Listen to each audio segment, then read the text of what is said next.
Good evening, YouTube. This is Kaylin Stern coming at you with my regular Sunday night stream. And as I said 2 weeks ago, I would not be streaming last Sunday because I had gone camping with some other Iowa YouTubers and I put the videos up. And although I came back early, I could have streamed, but I just wanted to just kind of chill out, relax, because, you know, packing up camp can take a bit out of you. Plus, I just wanted to just relax for a bit. But I am back, and I said at that time that I would be getting into a Norwegian Arctic field ration. Well, here it is. I got this from foreignamory.com. They have several of these in stock. A lot of breakfast menus are available. There is Chris in the house. Thanks for dropping in. This one happens to be another one of their seafood ones. This is salmon with pasta. So I wanted to give this a go.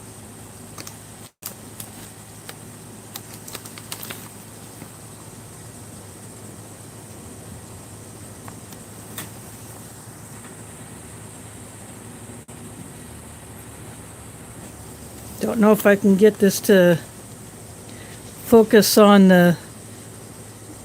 It's got a bit of a wrinkle here, but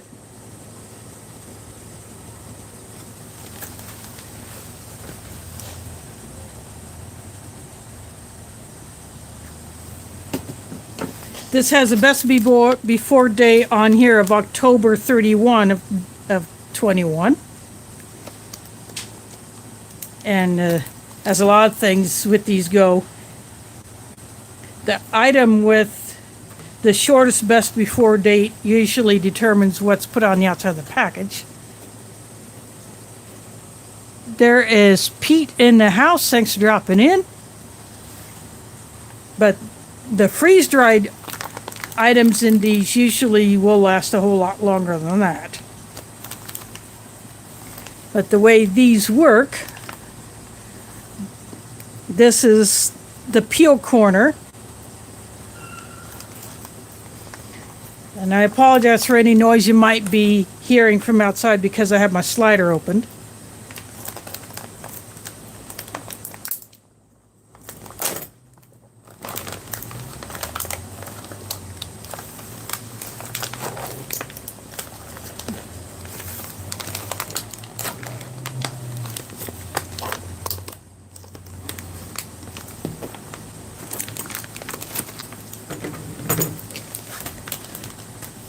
So right off the top we have the Choco Crisp protein bar.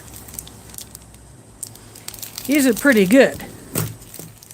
And then a dark chocolate bar, and a pretty big one at that. 60% cocoa in this.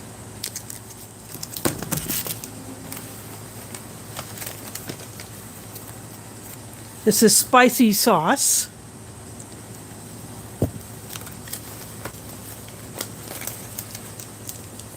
And this is 2 pieces of gum in here.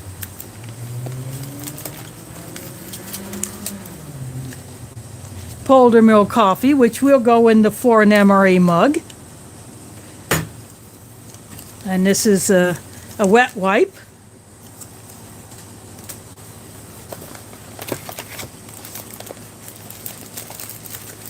And here is the main itself.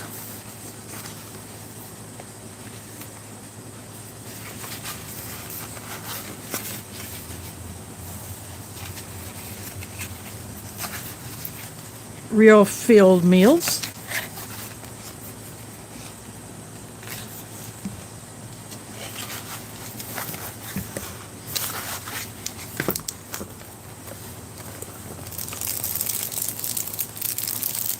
And the spoon that they provide in here is nowhere near long enough to fit into the pouch to mix this up, so I just went and got a long one from my kitchen. Plus I have my Foreign Emery spork here too. And here is something I've never seen in one of these. This is dried fruit.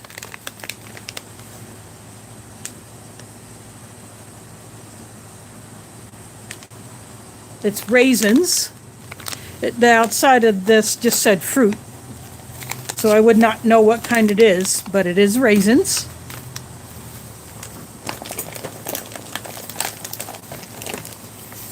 And then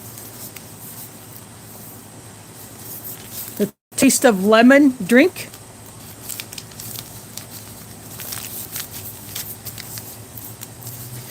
This is the drink that Traversing Food has always wanted to get. I don't know if he ever got it once.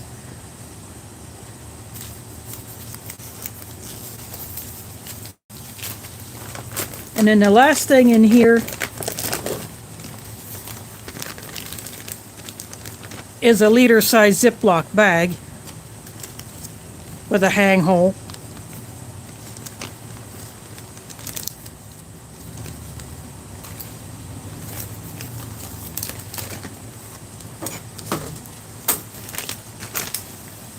So I will put that back there.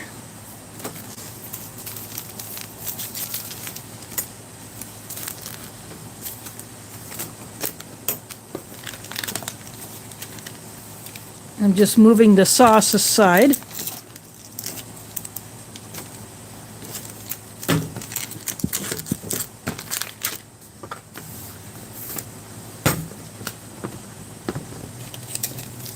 Now these rations do not come with sugar or creamer for the coffee, so I just went into my fridge, grabbed a packet of my sweetened condensed milk that I keep in there.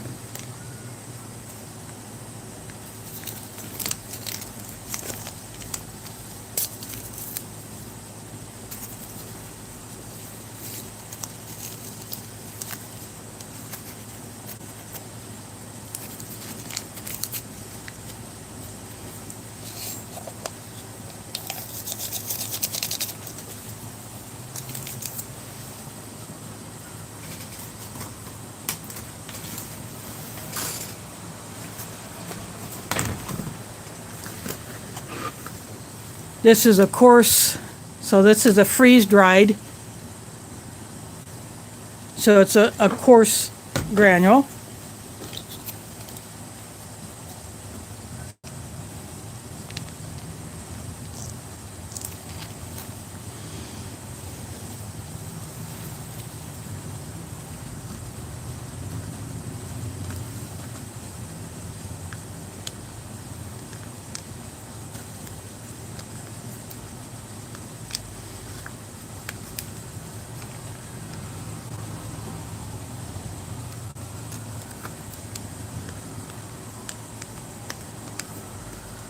I'm squeezing all of this in here. I have a kettle of water on the stove. It has come up to a boil. I can kind of tell by the sound, plus, of course, the time.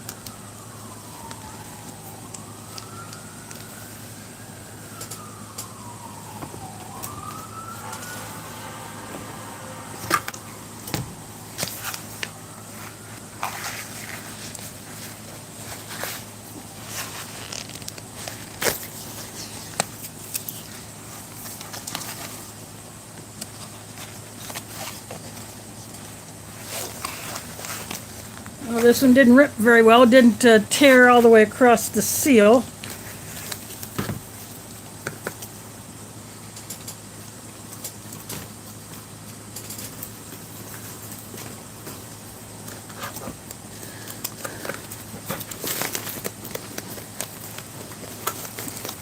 I can smell the salmon.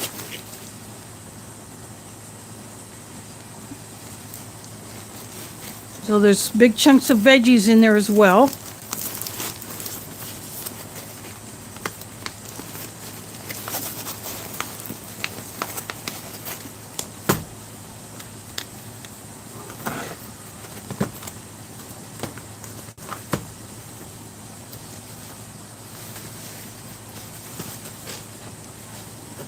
So since my water is ready, I will go ahead and go into the kitchen. Actually, before I do that, I'm going to see, oh, Will, GIT Preparedness is in the house. There's Dub C. Thanks for dropping in. As I was saying, I'm going to go get the water, and I will mix this up.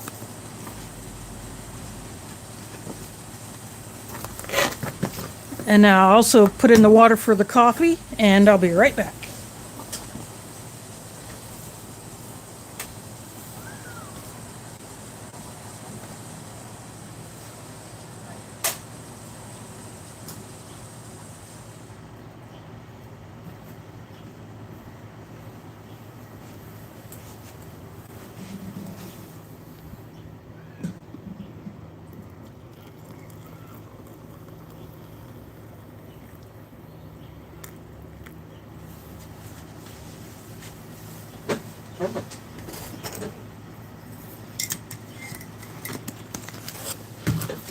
I'm going to pour this off camera simply because I don't want to give you guys a steam bath.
Because this is so hot, I'm going to put it inside this.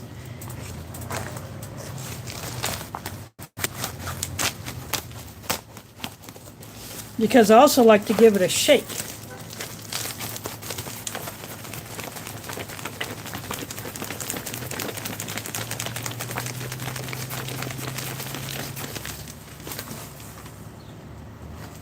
And I keep a clip handy.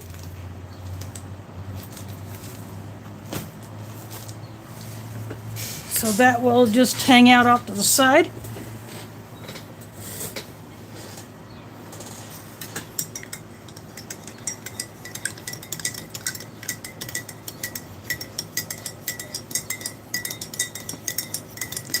Oh, that's good. I had placed my order before I had even seen those April specials, but that's okay. I ordered another one of those mystery golden ticket AFRs.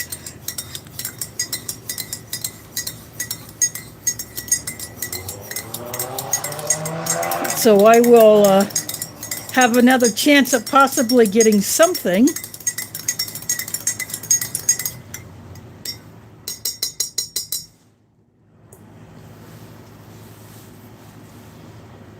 I'll put the coffee back there.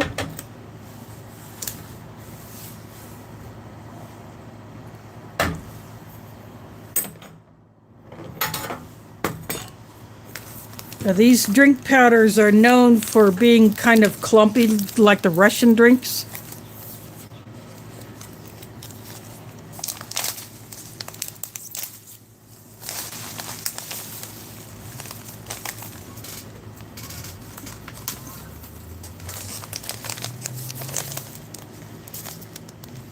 So most Most other drinks I don't bother with mixing it in the bag, but with these I do because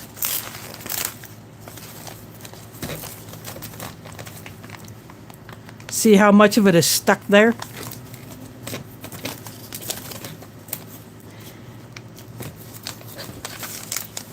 I'm actually going to try to scrape it down first off the side of the bag.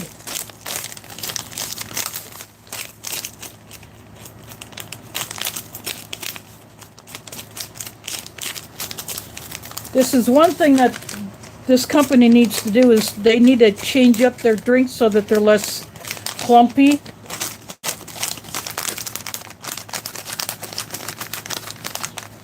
So that they will mix a lot easier.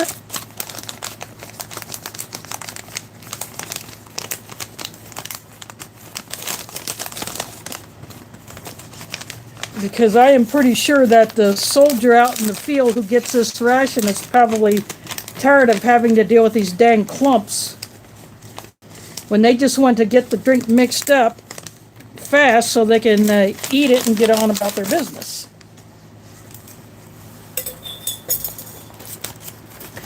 So I got a good share of it down.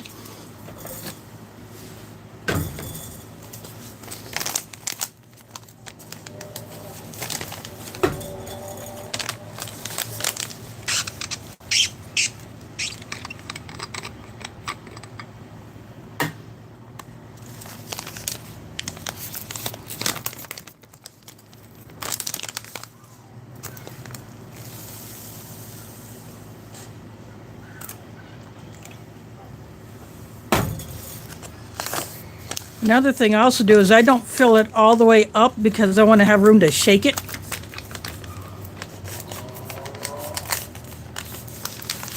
And then I roll the top a few times.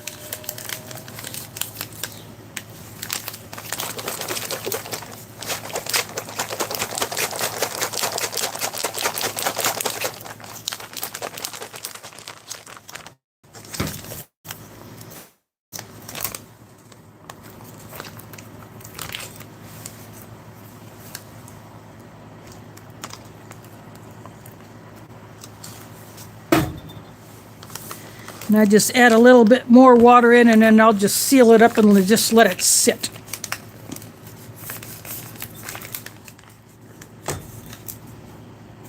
Now these are a gusseted bag, so they will sit. I got a little water left in the bottle, so if I need to add some more, I can.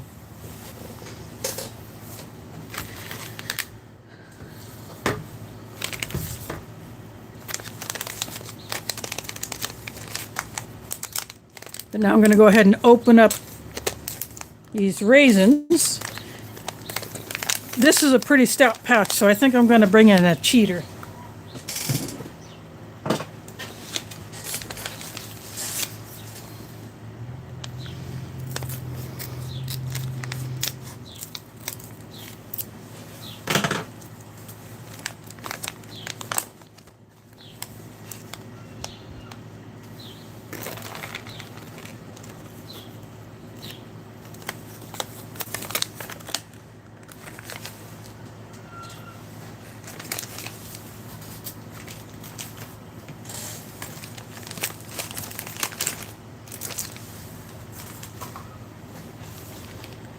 They look brown.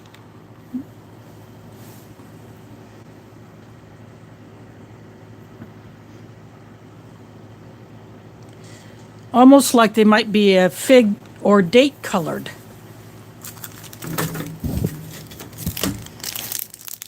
I'm going to open up the Choco Crisp. Icy Angry Blacksmith and Fordman in the house. Thanks for dropping in.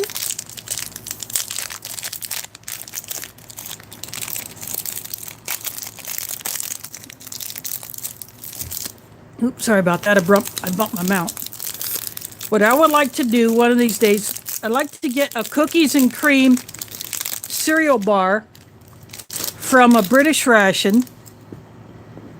I'm going to put that right there. And then get another one of these Choco Crisp bars and do a comparison.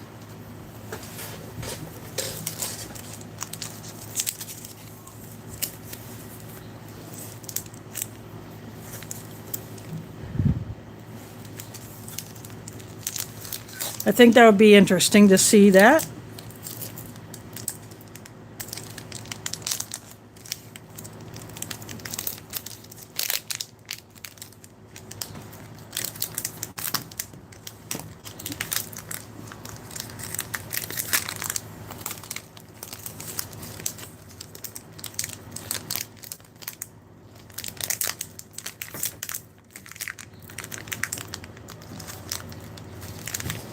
So there is the chocolate bar.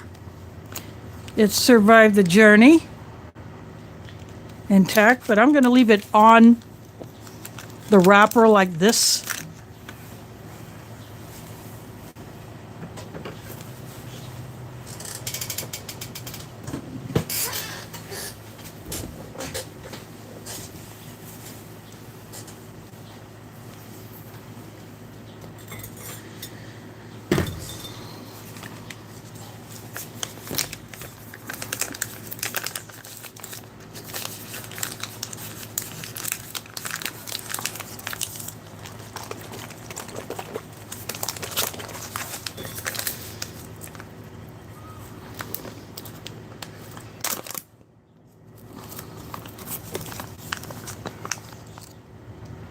I'm going to go ahead and pour this into here.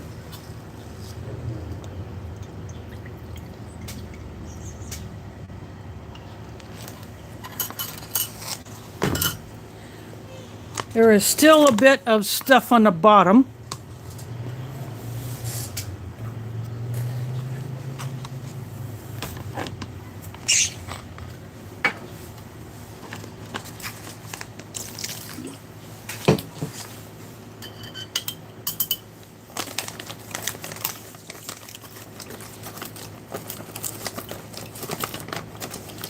So when I poured a little bit more water in the bag, and then I'm using my sport to kind of mix that around or try to get some of that up.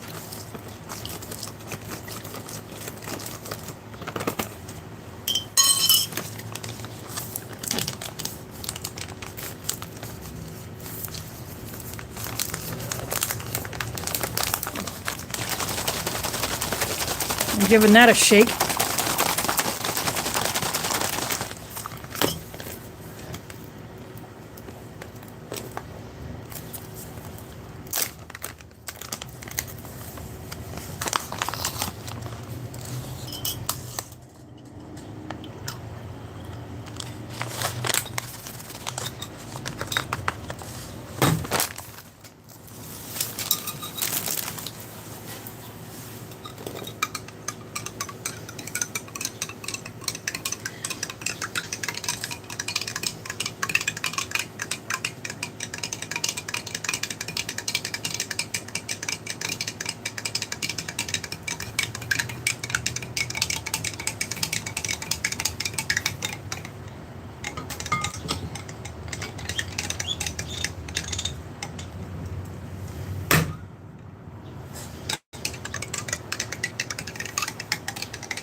I think that seems to have worked.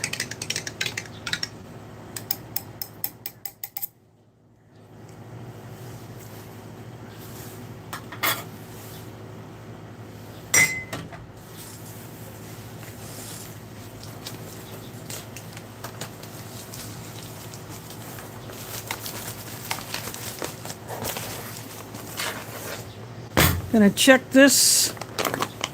I'm actually gonna give it another mix.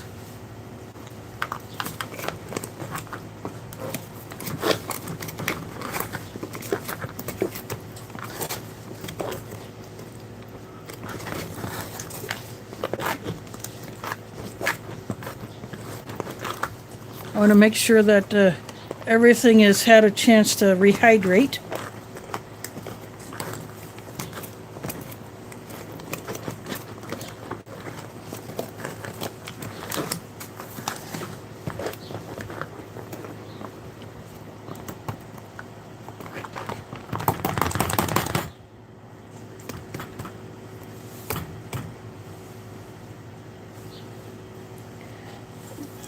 In fact, I might throw just a little bit more water in there, just a little bit.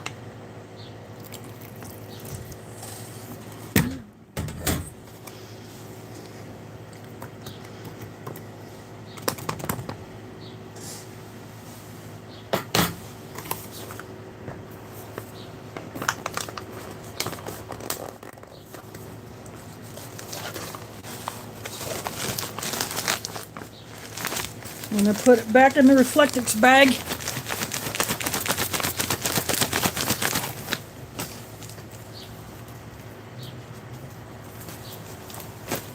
For a little bit more time. I'm going to, there we go, straighten that up a bit. There we go, that's a little better. So I want that to sit for a little bit more. I'm going to go ahead and try out some of these raisins. See, they look like something other than a dried grape, so they could be like a brown grape that was dried.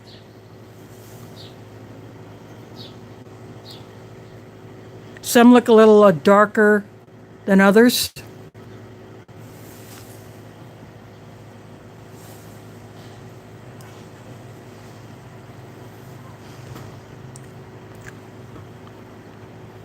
They do not taste like they've been sugared, but they are sweet.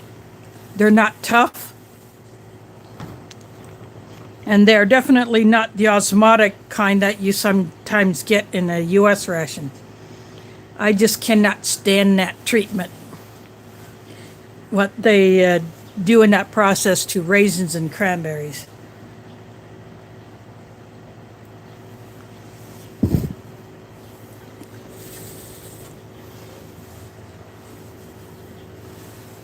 I'm going to take a drink of the coffee.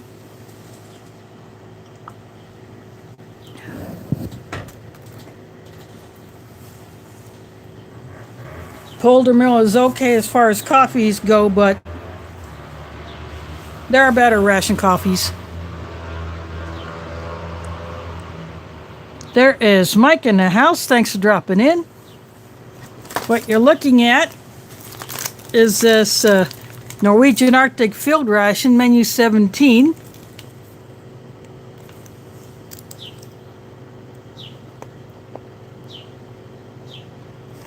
See if I can get it to focus. Creamy salmon with pasta.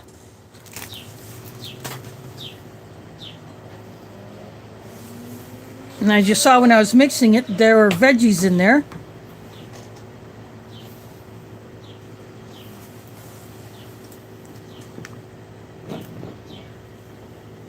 Here is that Choco Crisp protein bar.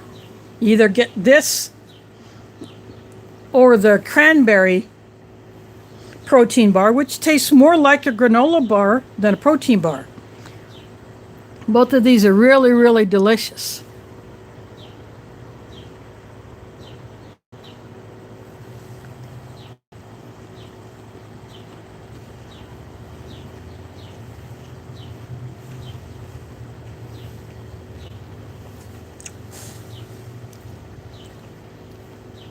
It's a dark chocolate that's used, so it is not overly sweet like the cookies and cream cereal bar or like the chocolate first strike bar.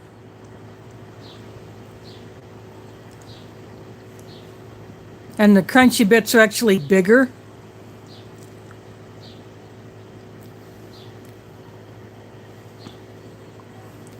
But these are really, really good bars. I mean, if someone handed you that bar without the wrapper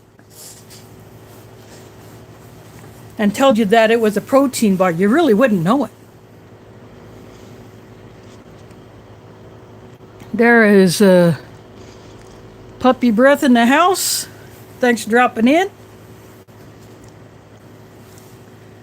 See, this looks like a lemon drink.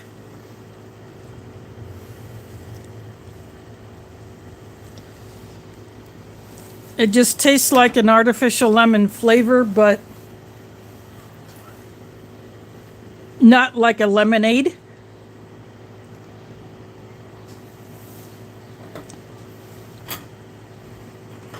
But they're really enjoyable drinks. I do like them. I've heard that there are other flavors, but I have yet to have one.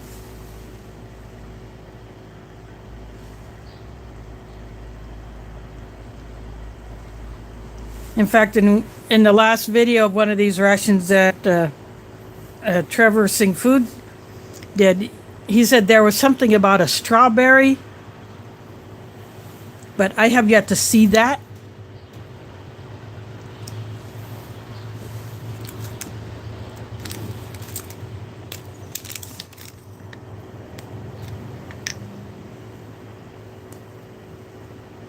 Because it is rather warm in here, this chocolate may melt pretty fast, but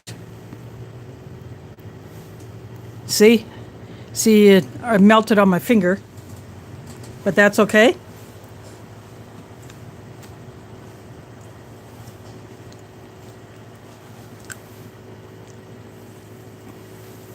That's a pretty good chocolate. This is why I chose to leave it on the wrapper.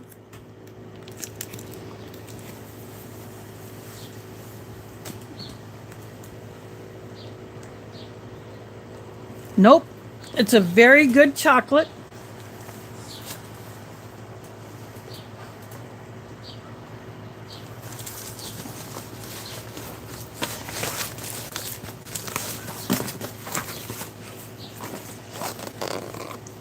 I think it's time to dump this out and see what we got. And you'll see why I chose to get the Tupperware tray.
Just dropping that in there.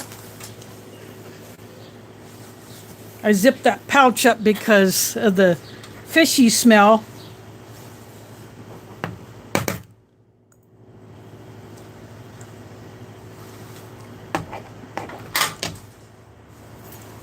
And once I get that into my trash, I want to contain that fish smell, even though I'm not bothered by it, but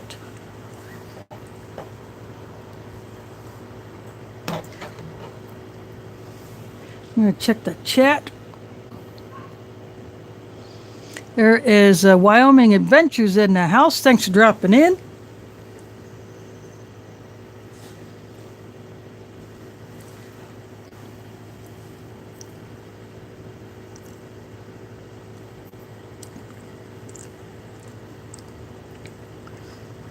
See, there's corn, carrots, and peas.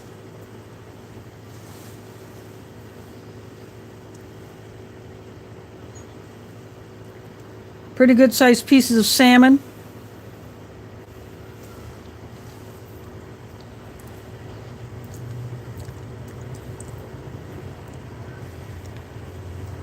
And the pasta is kind of like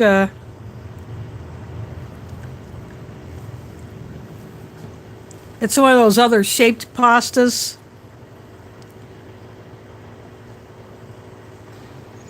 Kind of hard to tell in this sauce.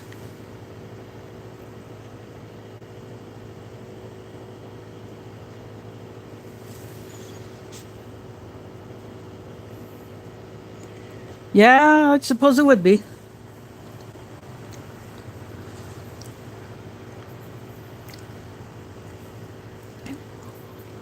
The salmon rehydrated very well.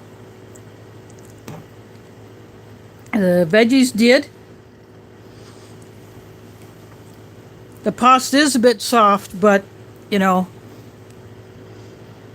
I kind of expected that.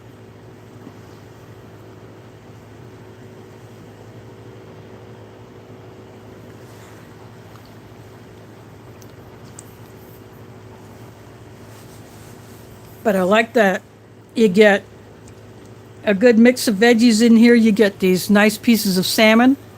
And speaking of for an MRE, look who it is.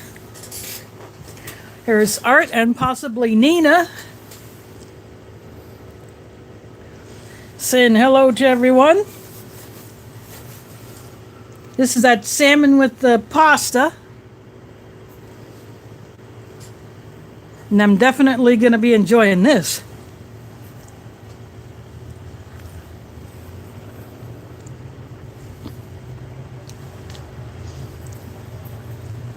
And I'm guessing the yellow color is either possibly, I didn't look at the ingredients because it's kind of hard on that pouch when it's all clumped up. Before break that vacuum and open it up.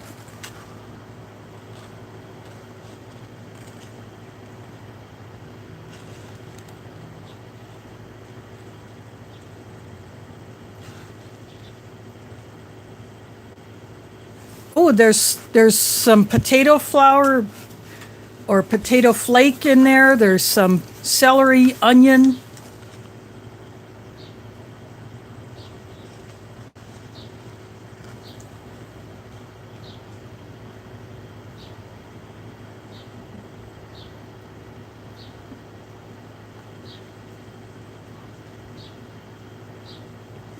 There's even dill in here. I'm reading the ingredients. The glossiness might make it a little hard to read.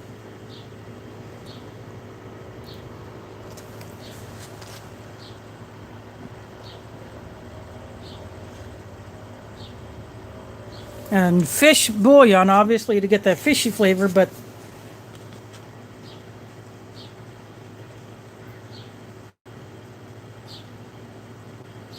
I don't see a source for the color.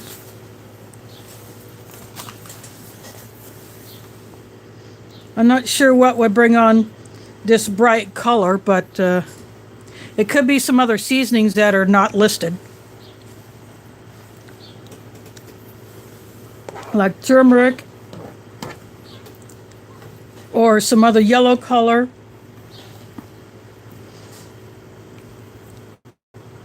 I doubt that they would put saffron in here like the salmon paella that you get in the DAF rations. That's what I'm not sure of. I didn't see anything as far as the source of the yellow color. But I'm guessing that there may be turmeric in there.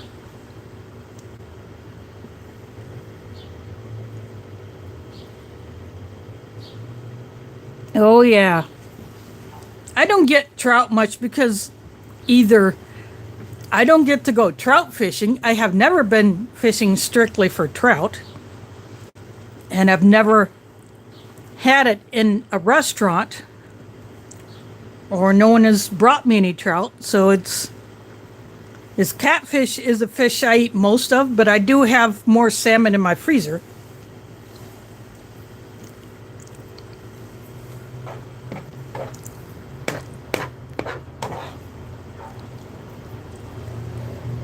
And they're fillets, so I can either cook those on a grill or on my stovetop.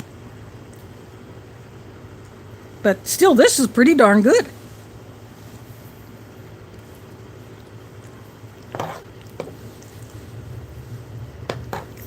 It's salty enough. I definitely don't want to add any more salt. And although there's spicy sauce in here, I think this particular sauce just might not go well on the salmon, so I'll save it for another day.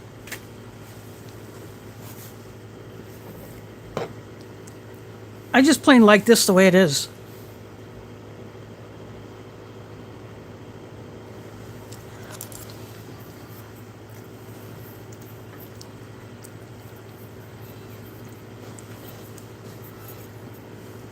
But Yeah, speaking of veggies, I do like the fact that they put a lot of them in here. They're not skimping on the corn, the peas, the carrots, or even the celery and the onion. The dill is not very present. You know, it's not dominating, but it's one of the last ingredients, so you can barely detect it, but I happen to like dill, so I like it.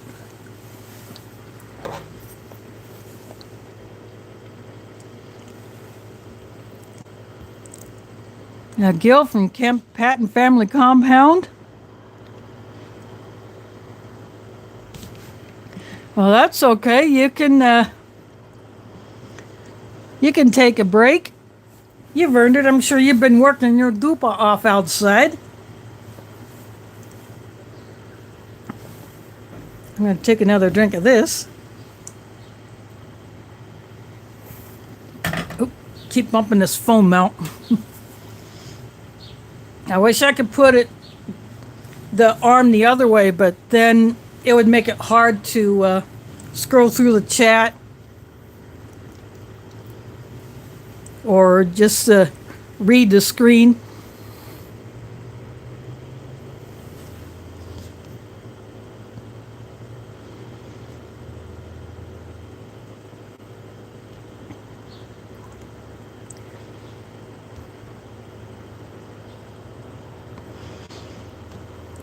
Yeah, I would check on foreignmre.com to see if they still have it available.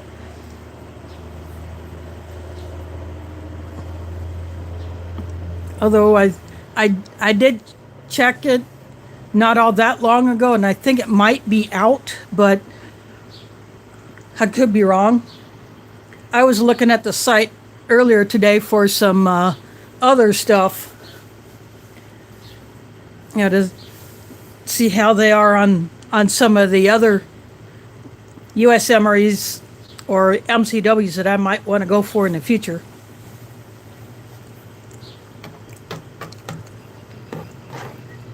But if you get a chance to try a Norwegian Arctic field ration, it's definitely worth it.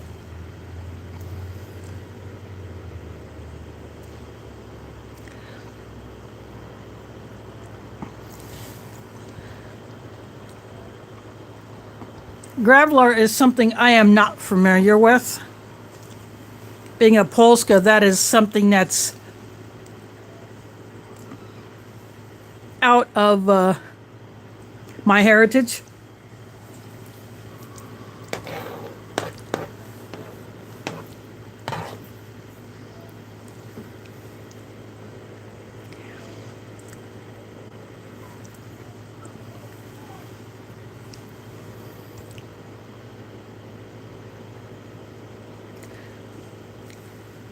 You know, the reindeer stew is probably in some of the menus, but getting it into the US might be easier said than done. And it's probably so popular that even if you do find one for sale, you might have to pay an arm and a leg for it, and then you might run the risk of customs filching it, and then you'd still end up not getting it.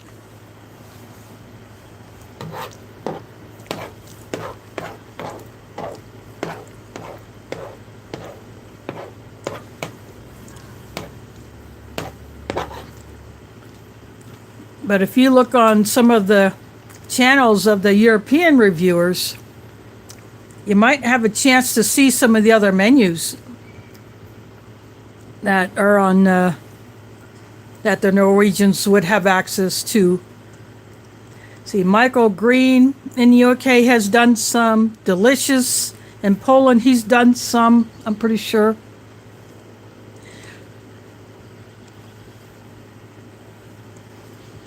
And now English Woodsman has started getting into rations on his food channel. He started a second channel for reviewing backpacking meals, and he's getting into rations.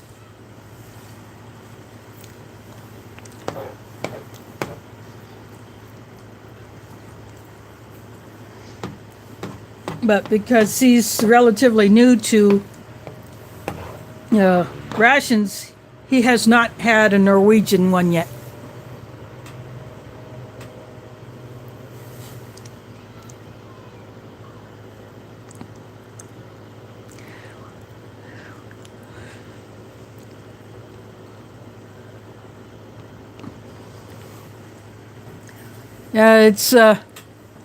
That's a tough one. That's a tough nut to crack, Ford, because especially if it's been rendered shelf stable and sealed or freeze dried and then sealed inside of yet another package. And when I had that French RCIR rated, not only did they take the two mains and the chicken pate, the little, as I said in that video, stupid small spork that's no longer than the width of this chocolate bar, basically, that was gone from the stove kit. The fuel tabs are there. The water purification tablets were there. The stove plate was there. The little toothpicks were there. The mini trash bag was there, but the spork was gone. Yeah, the matches were there, but the spork was gone.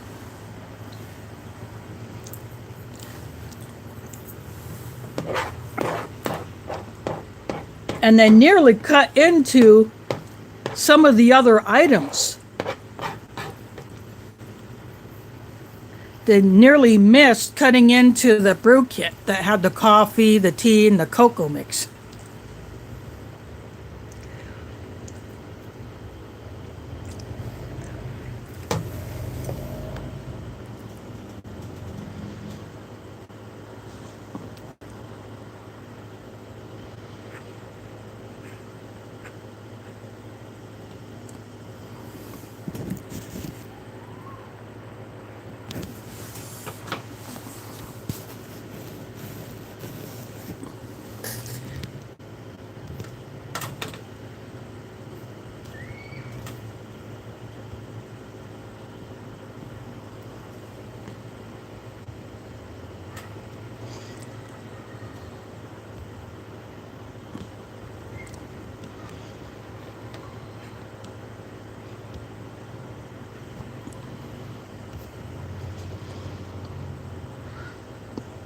Yeah.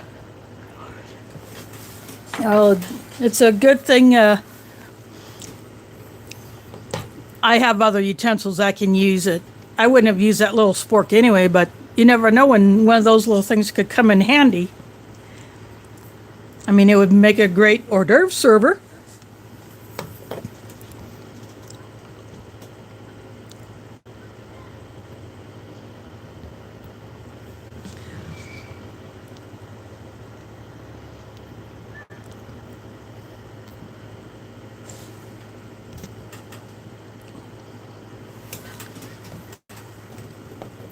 Yeah, that's one thing that the French ration packers need to do is replace that spork with something a little more user-friendly.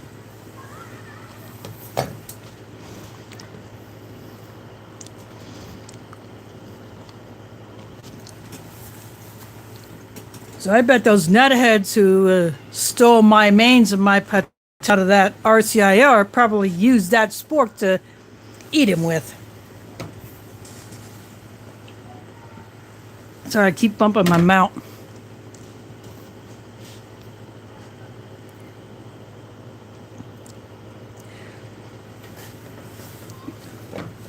See, this one is titanium.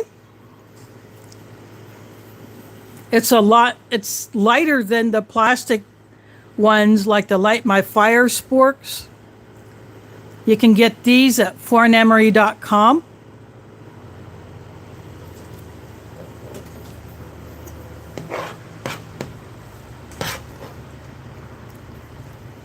And this is what I like to use for my reviews, so because not all rations come with a utensil, and I save all of the plastic utensils that come in rations anyway. They become part of my emergency stash of plastic cutlery, so that if I have to start using those because I have to really cut down on water usage and can't wash ones like this or this, then I have these on standby.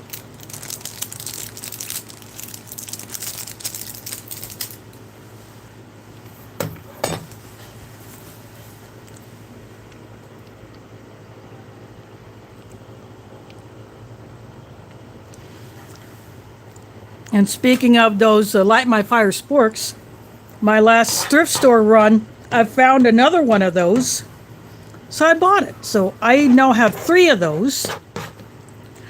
Plus I have the one that, a black one that does not have a name on it, that was in that megabyte goodie box that was sent to me from Rachel Sunshine.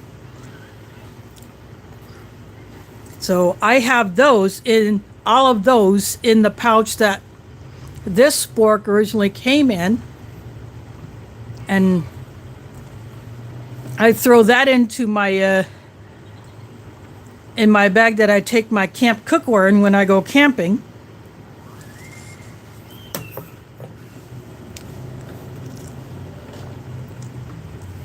That way I'm prepared to lend a spork if someone forgot a utensil, or they have a plastic one and it breaks, that I have a spare. Oh yeah, I put my DAF spork in my get home bag. That's where that one is.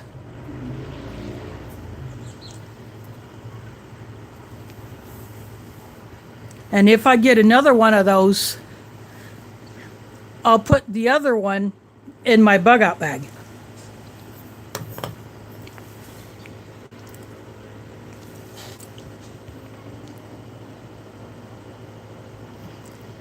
And plus the DAF spork is my favorite color anyway, which is pretty darn cool.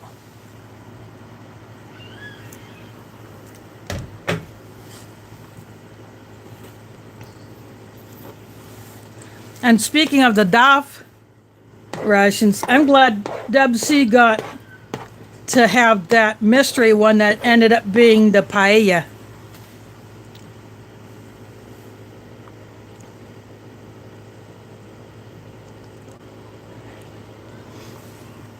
And I thought that would be a good one for him to get. So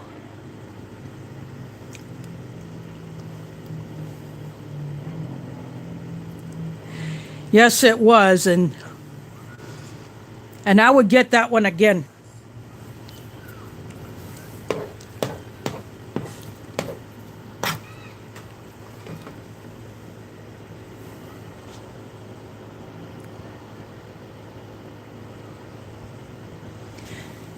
Yep, like I just said.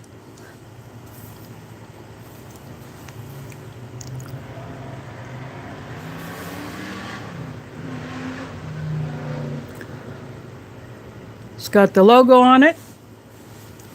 Being that it's titanium, it's extremely light.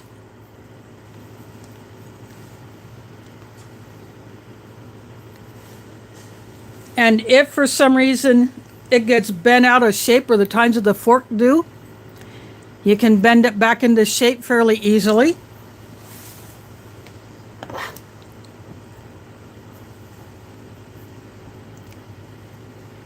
So yeah, this is definitely worth it to get one of these.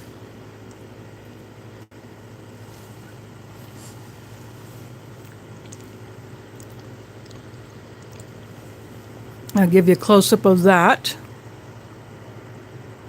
See, that's the edge on.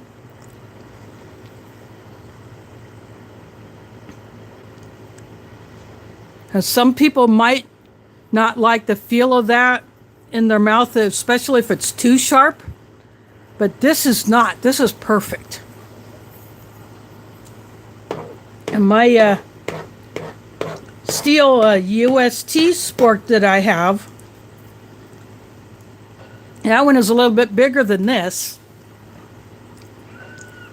And this part here, the serrated part, is just a little bit sharper. But that one doesn't bother me. But see, it's not curved like this one is. It's just straight flat. Instead of rounded like this. So I don't use the fork end of that one as much, but I do use it, and I did in camp when I was eating my sausage and my beef breakfast sausages, or some of the other stuff that I ate in camp last weekend, and we cooked everything over the open fire.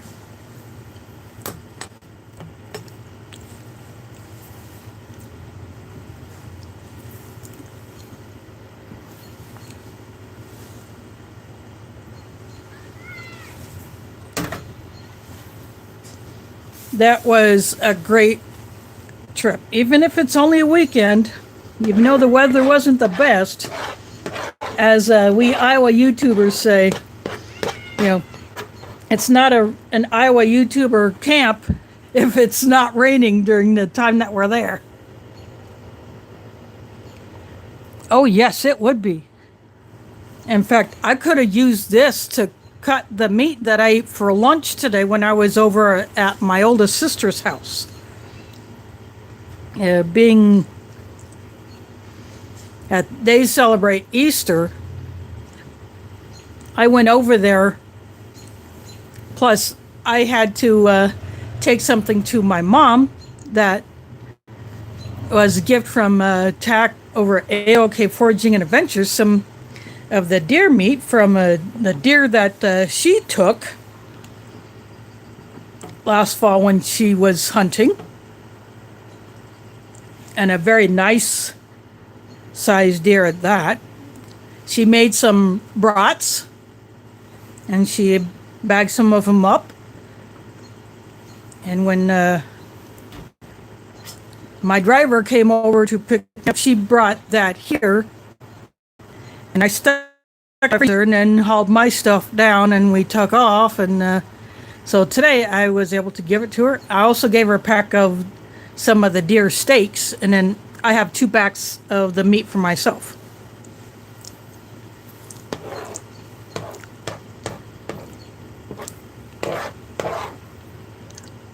My sisters aren't really into eating deer meat, but my mom and I love it. So to get it as a gift like that, it's pretty darn awesome. And plus,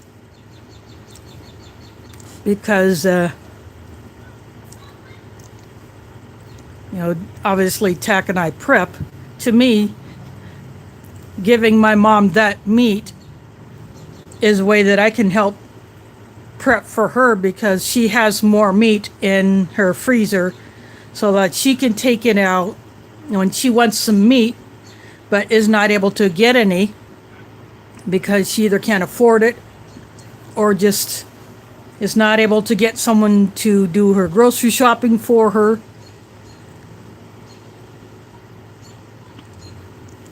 Because of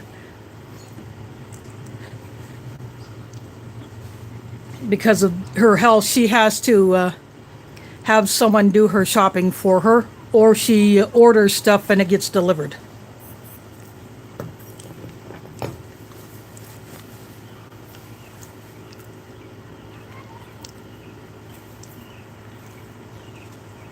But it makes me happy that I'm able to pass a food gift on to her, though, so that she can be better prepared to continue to have a good source of protein.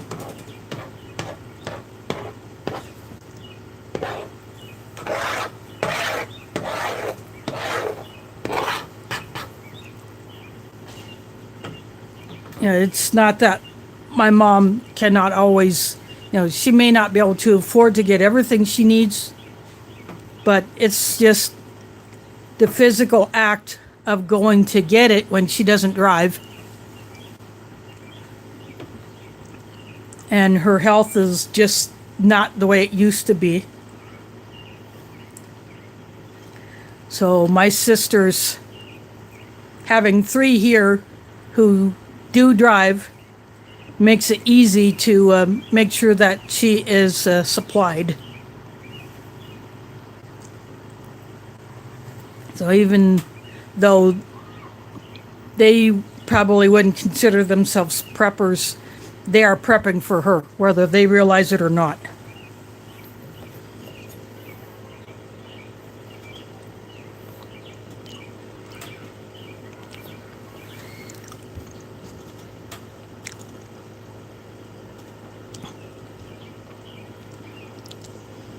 I have had elk jerky quite a few years ago. I was out at the Iowa State Fair, and in one of the buildings that I go to, where they have all the tables of the produce that gets judged, then I go to the upper level.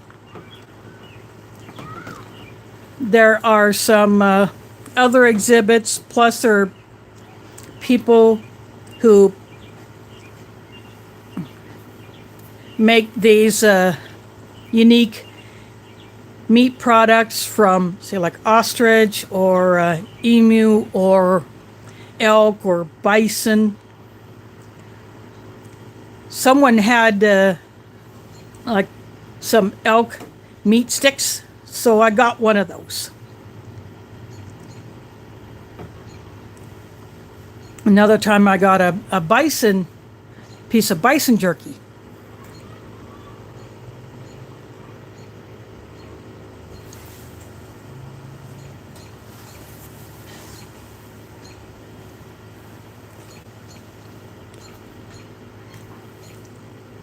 But to say, like an elk steak or an elk burger, meat that's not so heavily processed, I've never had it that way.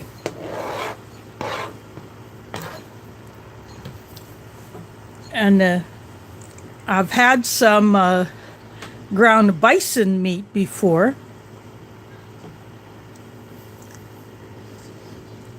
I could make into a burger. And that was really delicious. But I've never had elk done that way.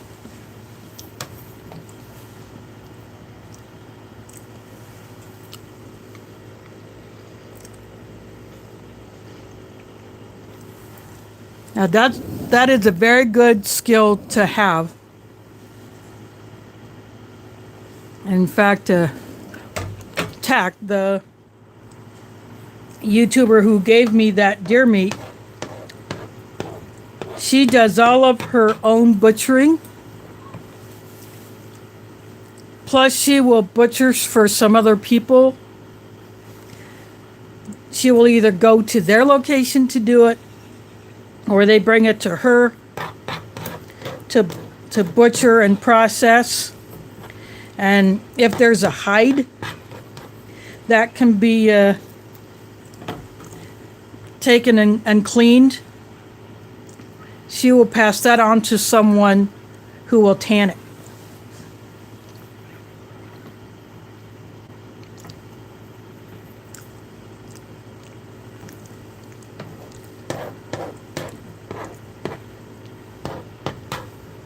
And then usually the one who has her butcher the meat for her, they will pay her with a small portion of it.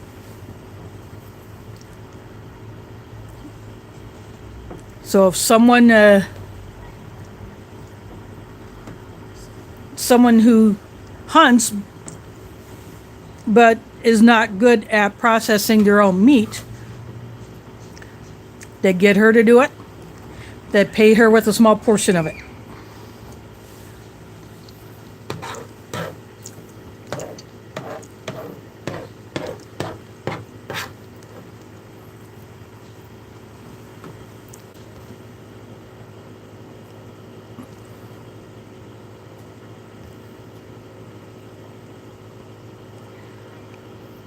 Yep, that is. And when it was easier to have videos like that shown here on YouTube before certain rule changes, I watched some of those videos that she put up.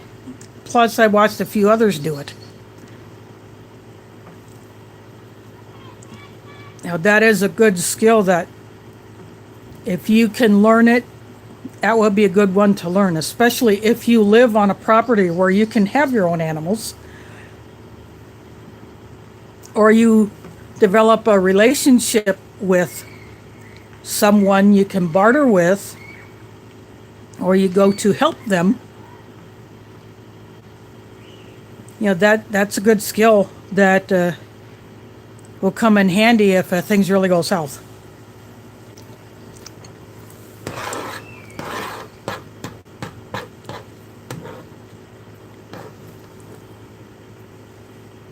That's something that I want to learn how to do as well.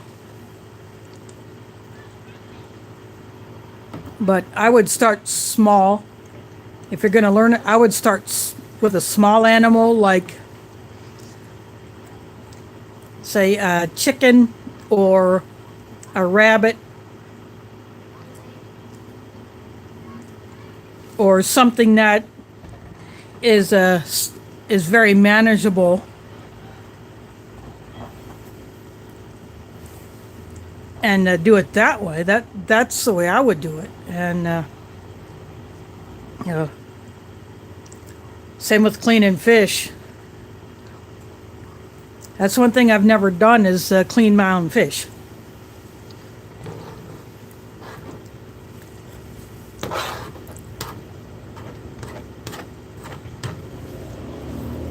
Of course, I actually have to catch a fish first.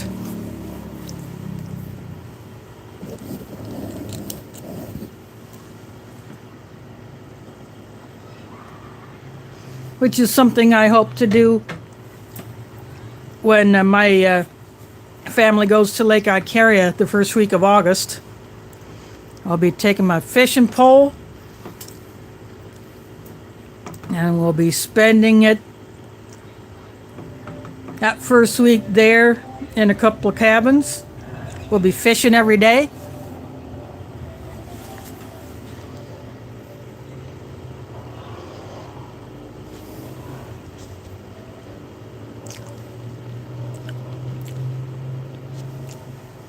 Yep. That's probably part of their contract. And plus, when you're ocean fishing, you're grabbing something that's as tall as you sometimes, especially if you're going for those really big tunas. There's another big fish called a skipjack.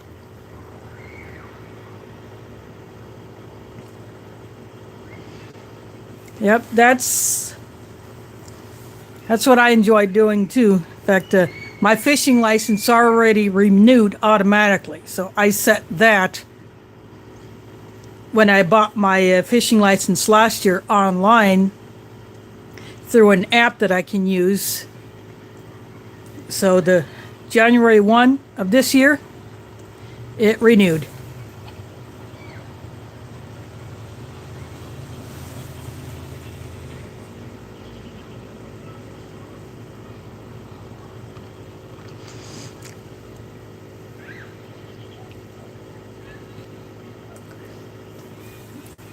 Neither have I. I've never been to the ocean. I've never been to the Gulf of Mexico. When I was in Mexico back in '86, I stayed in the interior of the country. I stayed in either Guadalajara or the one weekend when our whole group went to Mexico City.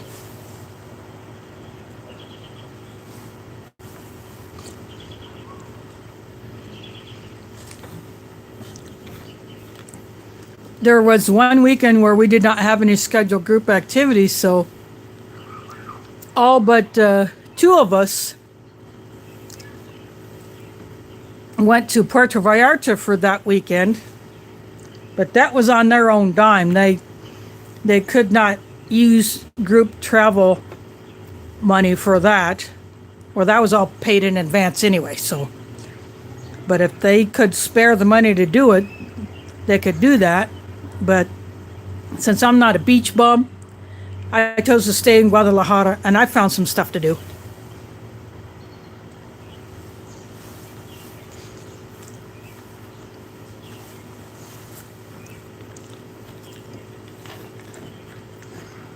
The other person who stayed back in Guadalajara was our group leader, who also happened at that time to be the head of the foreign language department at my college. And he's not a beach bum either.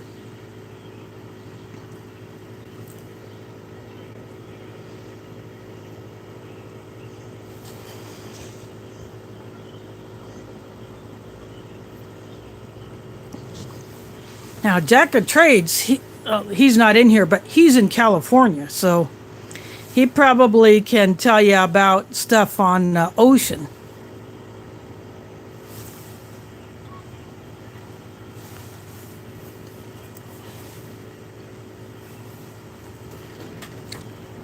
I don't think he lives all that far from there, but I could be wrong.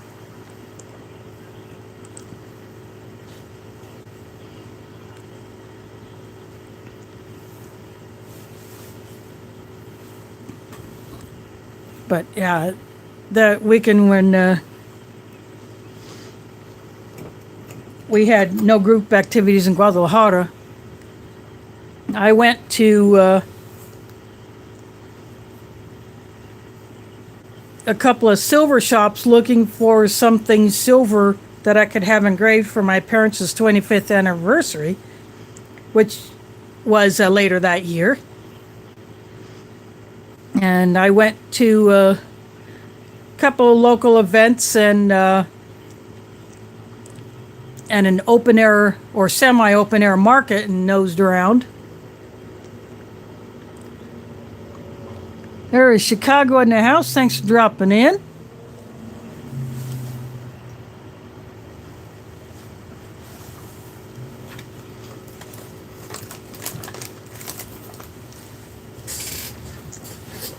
As you can see, my salmon with pasta is all gone. I just finished off the raisins. This is a lemon drink.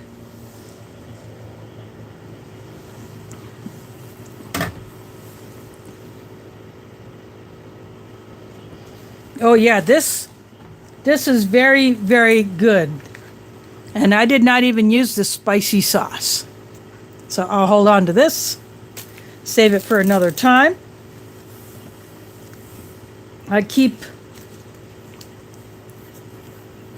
a bag of things like this in my fridge. And this is the Choco Crisp protein bar. And I've had one of these another time. These do not taste like your typical protein bar. They just taste like a cereal bar. And because it's dark chocolate, it's not overly sweet. It's nowhere near as sweet as, say, the cookies and cream cereal bar that you get in a British or other European ration. Well, that's slightly different than this anyway. Or even the chocolate First Strike bar, which is a little sweeter than this. Now, usually you find the cranberry protein bar, which just looks just like a granola bar with cranberries in it.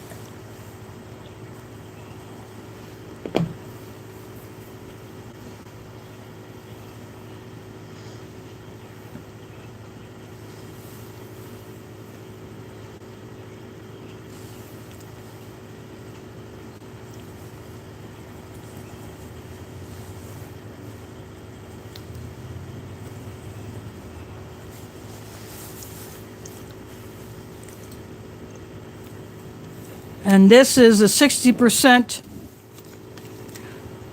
cocoa chocolate bar. And as you can see, it's really dark. No bloom whatsoever. And because it is warm in here, it'll melt pretty fast. That's why I've been keeping it on the wrapper.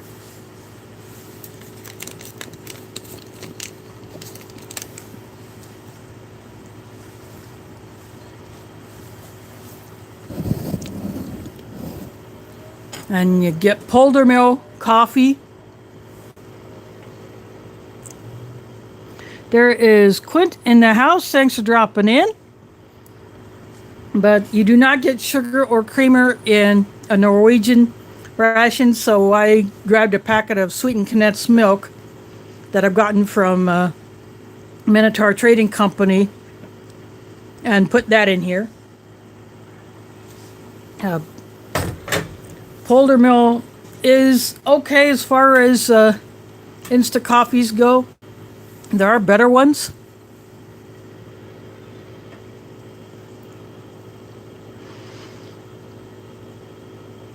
Yeah. But this is a very good chocolate. I mean, European chocolates are definitely better than a lot of the American ones.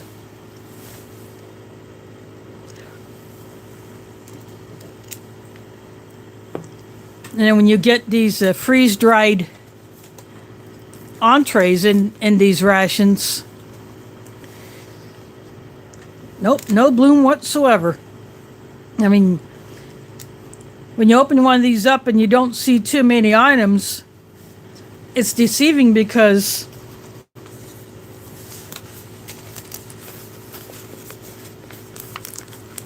when it's before you rehydrate it, the food is like up to here.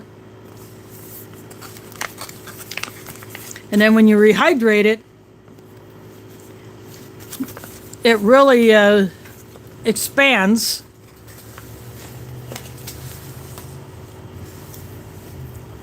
So it's the same, say when you open up a Minotaur Trading Company freeze-dried item and rehydrate it, or Mountain House, or Backpacker's Pantry, or any of those. Some of them really, really expand, and you end up with a huge mound of food. And I have one of the Minotaur AFRs up for review. I actually got that right now in a couple of weeks, because next week I have a brown bag that I'm going to open up. But I'm not sure. I may keep it in that order. Yeah. Just like the MCWs. And the last MCW that I had was really good. That was the seafood chowder. And I really enjoyed that one. I would get that one again.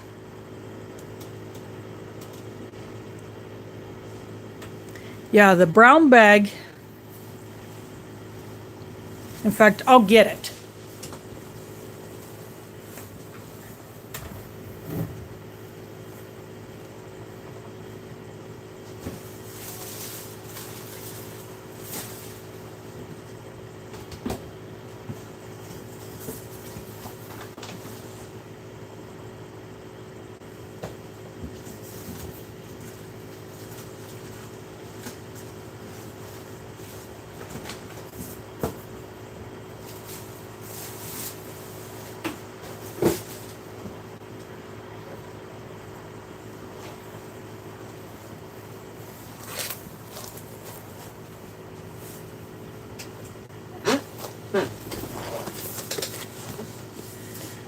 This is a menu 4.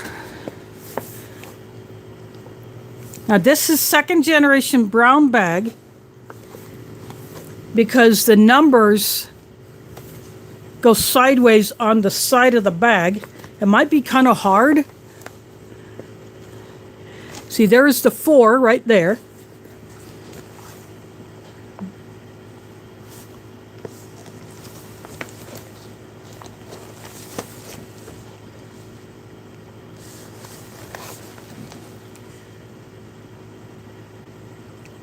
This is grilled chicken breast.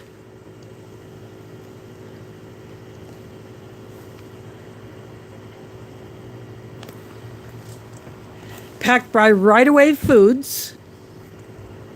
And they were based in McAllen, Texas. And for some reason, this one has a line through this here where it says meal ready to eat individual. There's a black line through here. I'm not sure if that was done with a marker or if that was a misprint. And see, the menu text it's just continuous, so it's a continuous tube of bag material. They create a new bag when they seal off the top end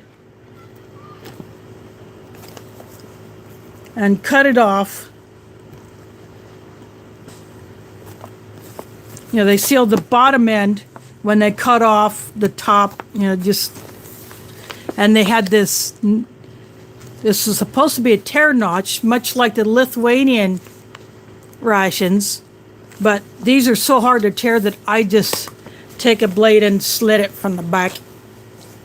See, there's another, see here, this looks like a marker that was taken to the back of this. I don't know if someone had tested a Sharpie on there or what, but I want to open this one up next week. And then, starting this Sunday after that, the time that I come on will change because Ramadan will have started by then. So the time I come on will be shortly after sunset,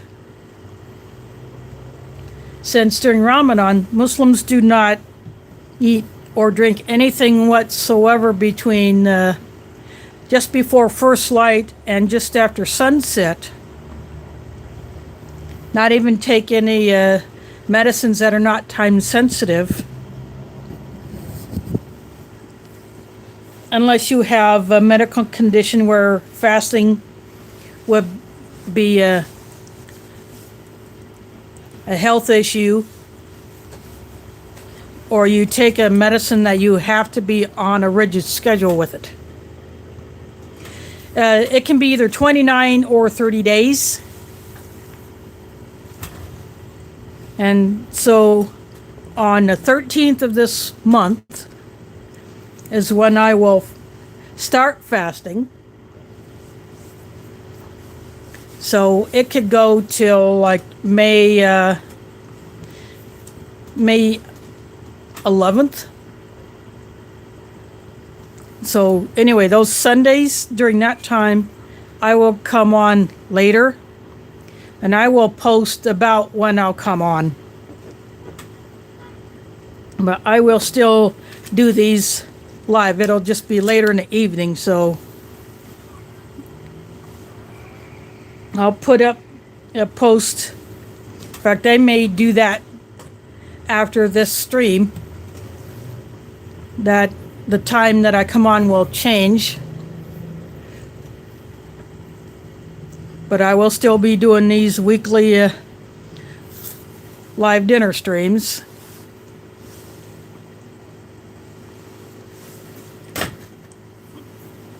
So that's what I started. So when I started doing these weekly streams, that's what I did. And that may work out better for some. It may not work out so much for others, but, you know, this is the way I do it. But people do catch it on replay if they miss it entirely.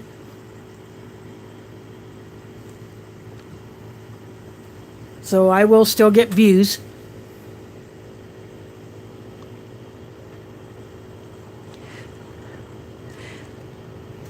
Oh yeah, the only time I would not stream at all would be like last Sunday. I came home from the Country Prepper Memorial Camp, and I wasn't sure what time I would be leaving or if have to make any stops along the way or anything like that, or you know, her Jeep was having some issues, so she had to take it kind of slow because of the mechanical issues she's been having, which she hopes to get taken care of this week if she hasn't done that already since then. But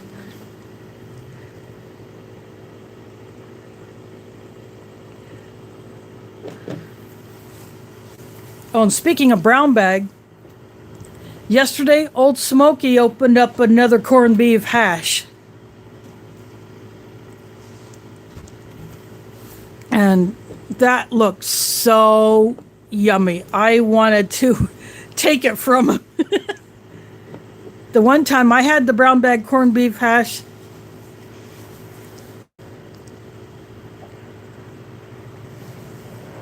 that was absolute awesomeness. Even the coffee was drinkable. And it was a red packet taster's choice. And it's very rare for one of those to be drinkable. Because usually those look like something other than coffee. But some in his stream had never had corned beef hash before. And so, you know, there's chatter about the Mary Kitchen canned corned beef hash. They also do roast beef hash, which I also like. But I've never had the Armour corned beef hash. I might have to get me a can of it next time I go shopping. Just to see if it's any different than the Mary Kitchen. Because Armour is known for having pretty decent canned meats.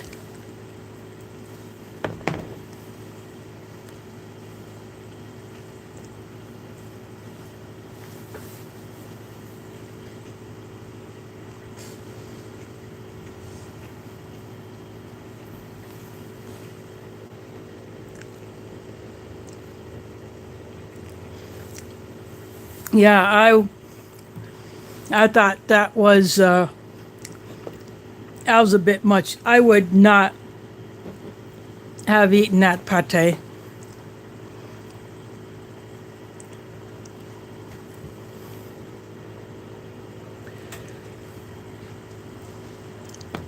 Yeah, Armour also does a beef stew, I believe. But usually I see the Dinty Moore or the store brand.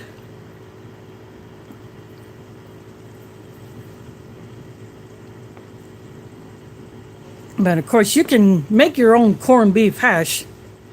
You get the canned corned beef, you break it up into little pieces, you rehydrate some those little hash brown potatoes that are in little bits instead of the longer strips, and you fry that up, and there's your corned beef hash.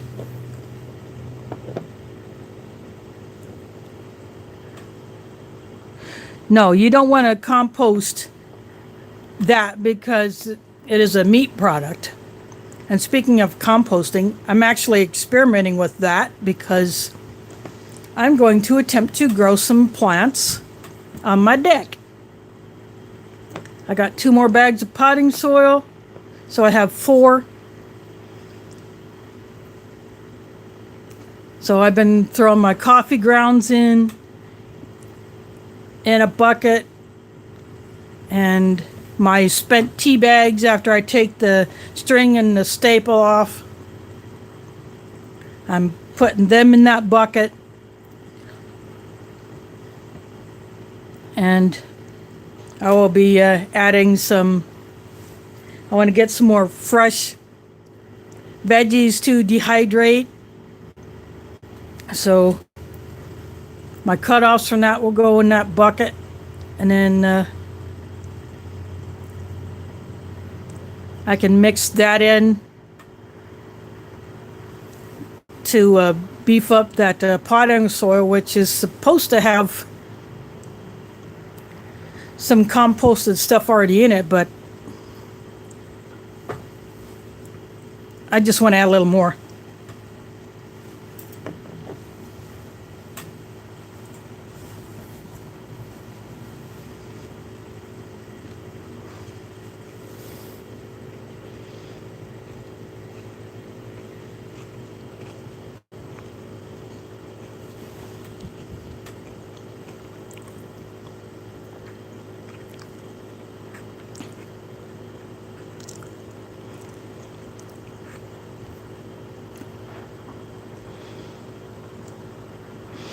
Right.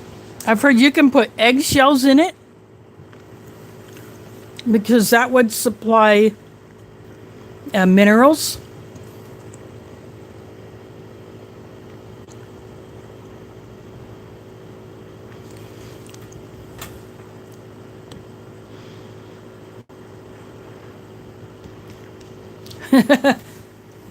That's okay, Pete. It happens.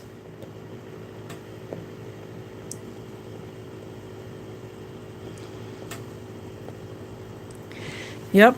And there may be other trace minerals in those eggshells too, in addition to the calcium.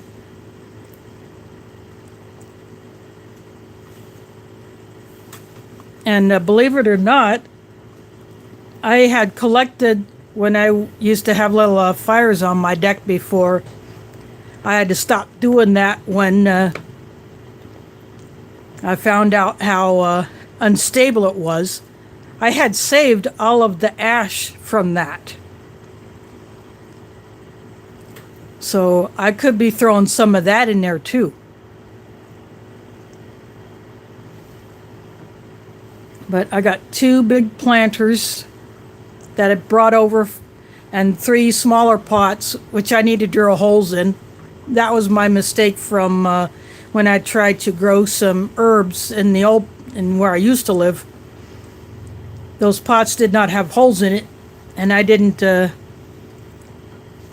holes. So they got root bound, or root rot. So I will take care of that. And then when I came here, there was a hanging basket that had some dead stuff in it, so I popped those out. That big old dirt and root ball that's in there, that's all dried up. I still have that. I'm going to break that up, and I'll mix that in to the other stuff. And then there's another pot that had cracks in the bottom, so I don't even need to drill holes in that one. That one's got cracks. But I will put something underneath them to catch water when it drains out the bottom. And I will put some of my potting mix and my compost in there. And maybe some of that ash.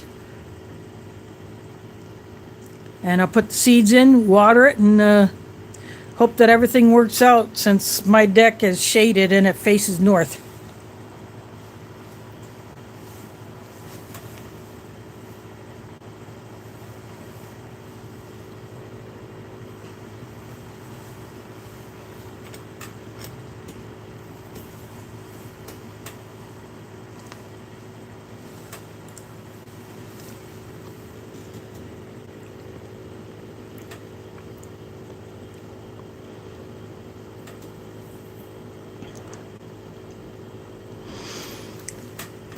Yep.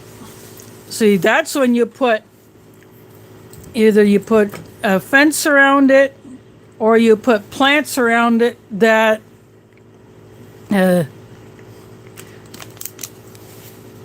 that the deer doesn't like to mess with.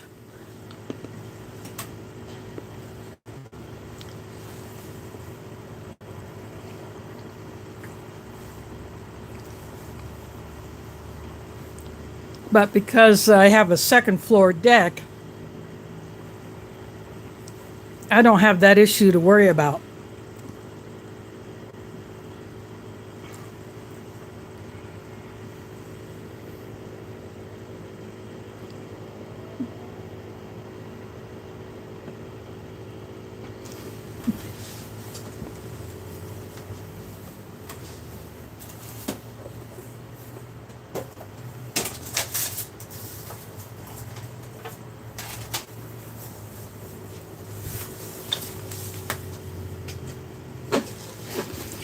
Now, I just grabbed the seeds that I bought a couple months ago at Walmart.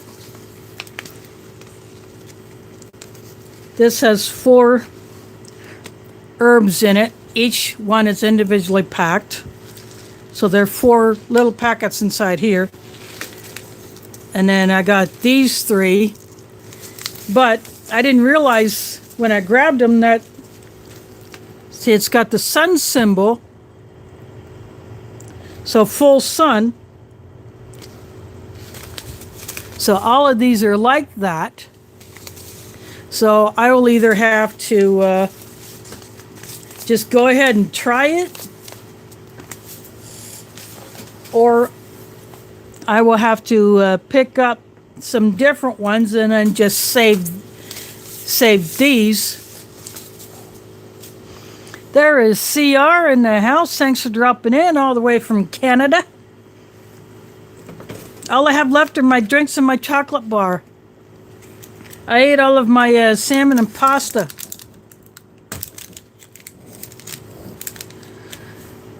So I could either just go ahead and try these, or I could try some of the seeds that I've saved from previous veggie processing. Like I have some, I just said bell pepper seeds. I have some chili seeds. I just threw them all together in a little, those little pill pouches that you can get from Walgreens or Walmart that come 50 in a pack. They're about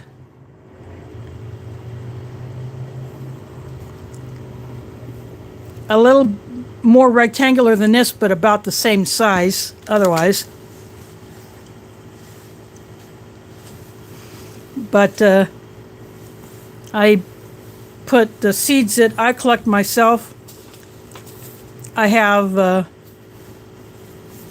I managed to save a few tomato seeds, Romas. I do know the Roma because that's what kind of tomato it was when I cut into them. And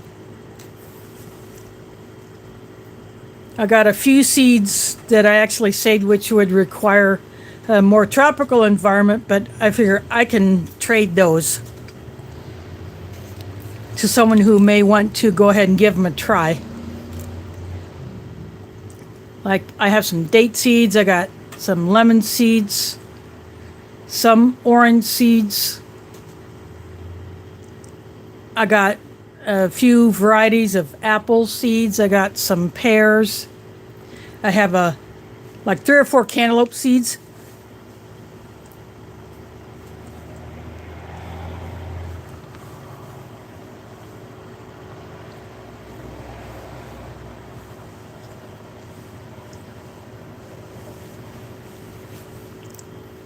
And that's pretty much it for the seeds that I have collected myself. I had some other ones, but I had given those away to 2 different people at 2 different times.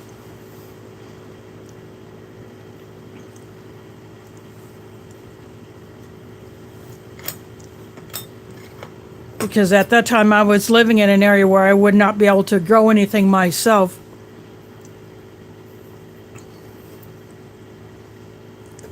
And so I just figured I'd give those seeds away and hopefully the two people that I gave them to were able to make use of them.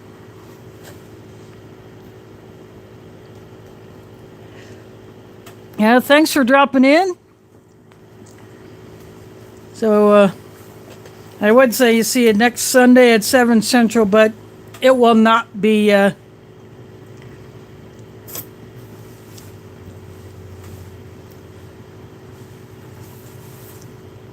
will not be 7 Central. It'll be somewhat later than that, so I'm not sure yet. But I will post what time I will be coming on.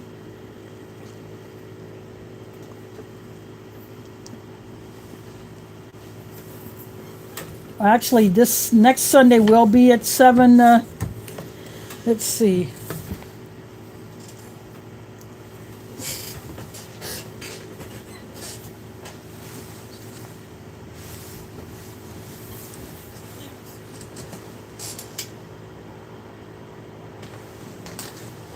Actually, next Sunday will be at 7 Central, 8 Eastern. But then the Sunday after that, it will shift. But anyway,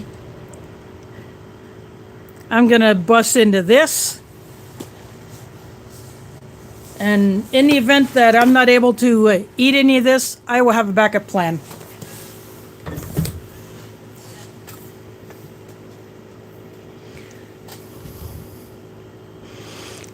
Well, thanks, Sartanina, for dropping in. And again, thanks for that super chat. That's greatly appreciated.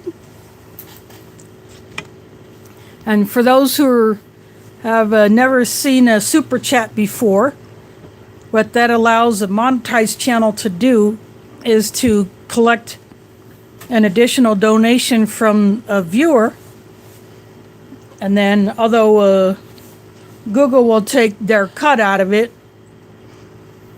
like they always do, that gets added to any other ad revenue that we get, and that's all combined into the periodic payments that they send out.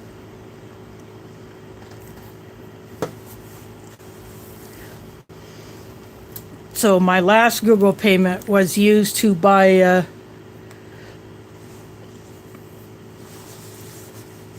a charger to charge up my big battery that I have, and then I use my stimulus check to buy additional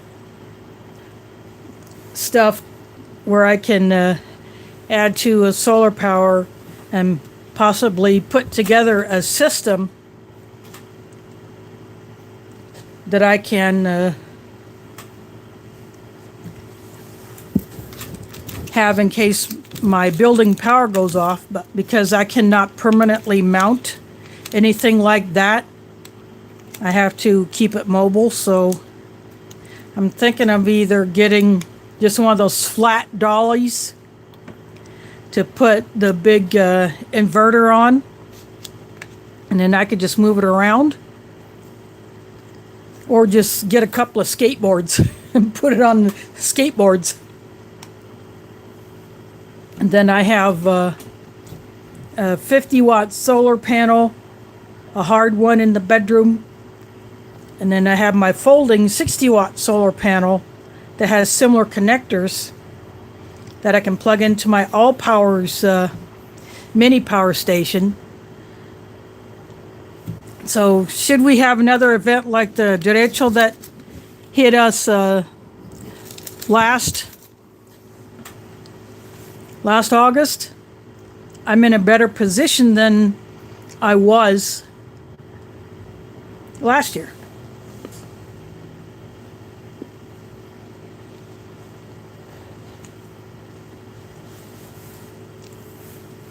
So I have a 6-watt panel, and I have two 10-watters that I would be putting outside, and I would be connecting my smaller power banks to it. And try to charge those up, but because I don't get direct sun, they don't charge as well. So I'm hoping that by upsizing, I can have a little bit more. And with this power station, I can plug it into a wall, charge it that way.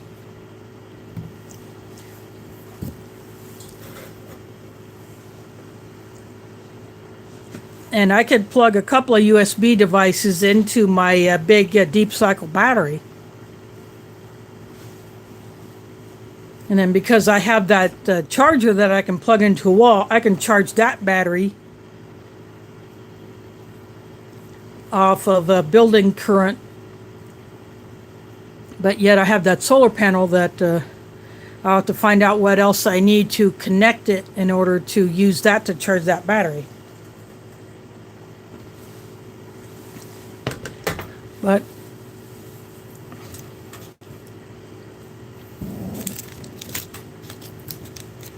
it just gives me another option for having backup power.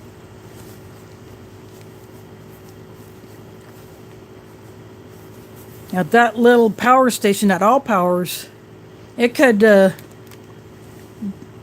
jump a vehicle. Probably not a very big one, but it could jump a vehicle, or at least put a little juice into a battery. But I got it because I wanted to be able to have an additional backup power to charge my power banks or my phone, or a flashlight. And now that I have some more rechargeable flashlights and other lights from Olight, I have some better emergency lighting.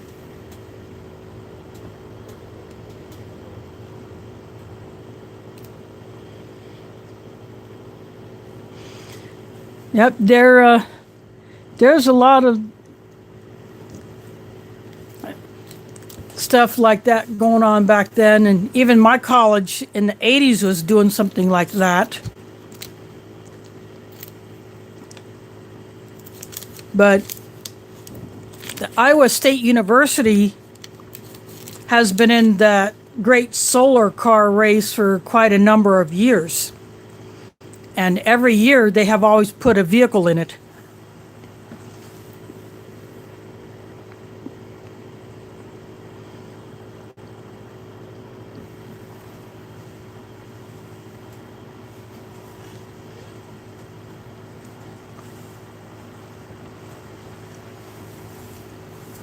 Now you can get these power stations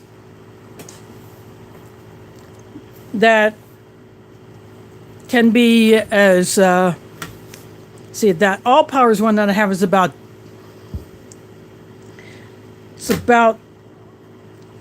this wide,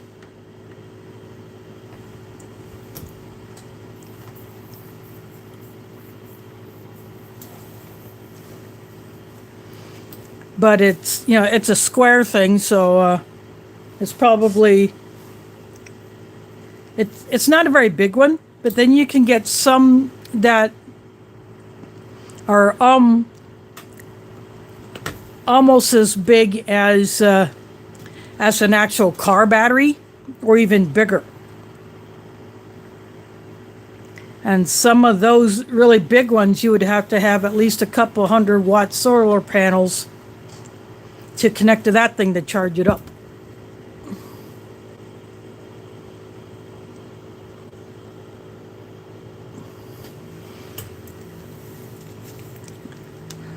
But as time goes on, those things will get more powerful and more compact. And hopefully,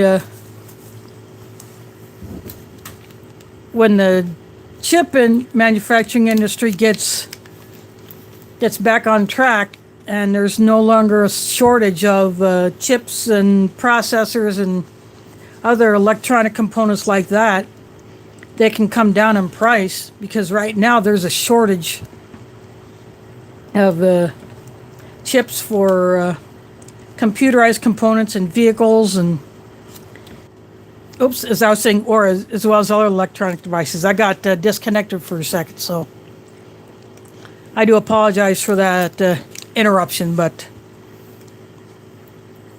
as time goes on, those components will get smaller and smaller and still be more powerful.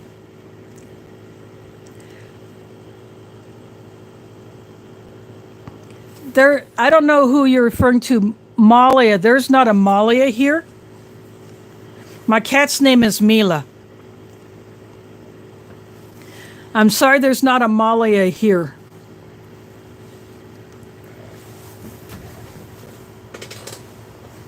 But Mila is sleeping on my bed. I would have thought that with me opening up a bag of salmon that she would be in here, but the other smells are probably not appetizing to her.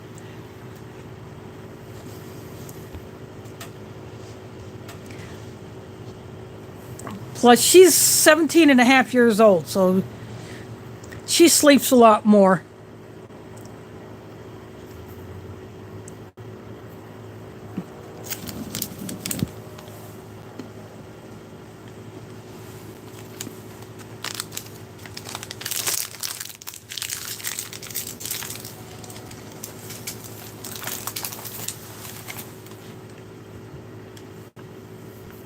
I've had her since she was 5 weeks old.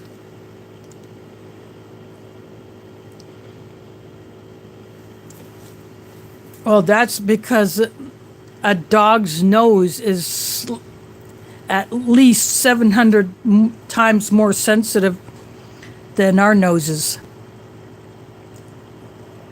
And cats have a pretty good sniffer too.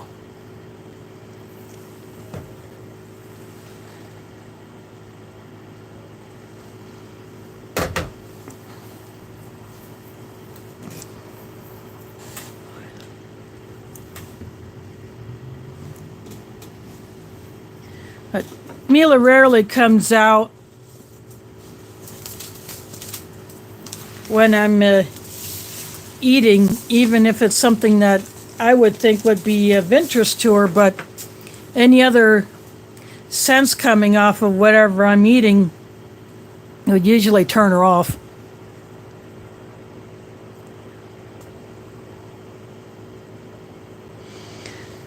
Oh, some cats would definitely go for anything, but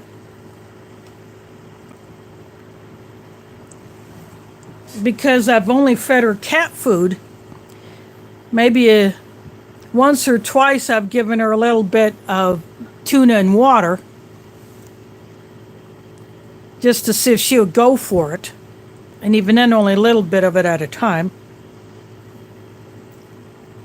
She really hasn't had much of any food that I eat, but one of my friends yesterday posted a picture of his cat eating a matzo wafer.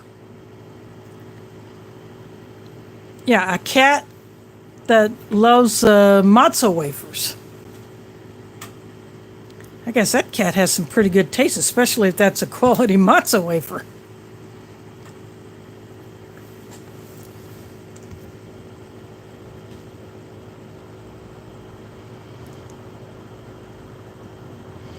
Yep, some will do that, and I've seen the videos of dogs eating watermelon, but a cat will turn his or her nose up to orange or citrus. So just the scent will cause that cat to take off. So there's something about this orange or citrus scent that I guess they would find offensive.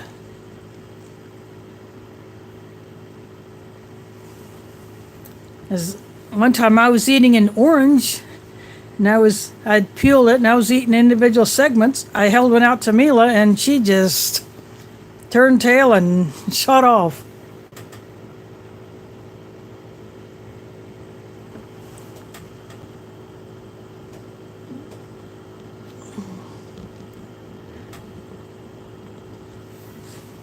Yeah, maybe deer don't like citrus either.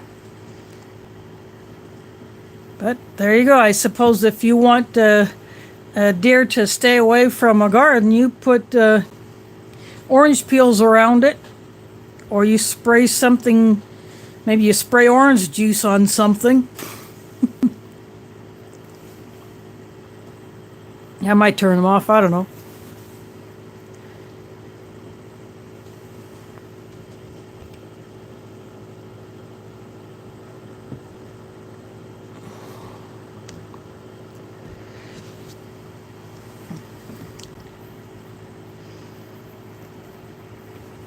Yeah, that's.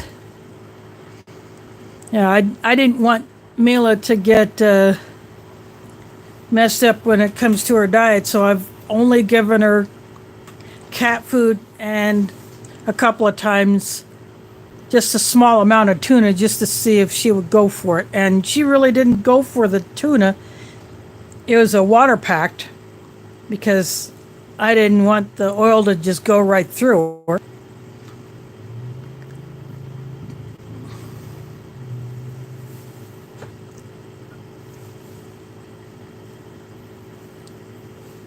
But I suppose now she's even more delicate since she's 17 and a half.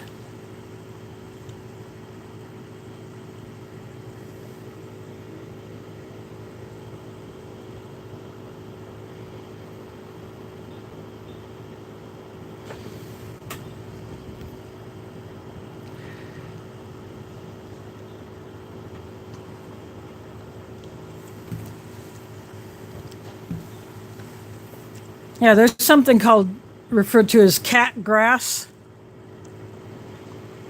But I tried growing some of that in a container.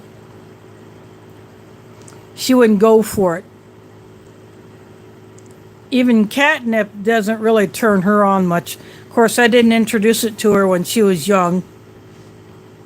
That's probably why catnip doesn't really turn her on.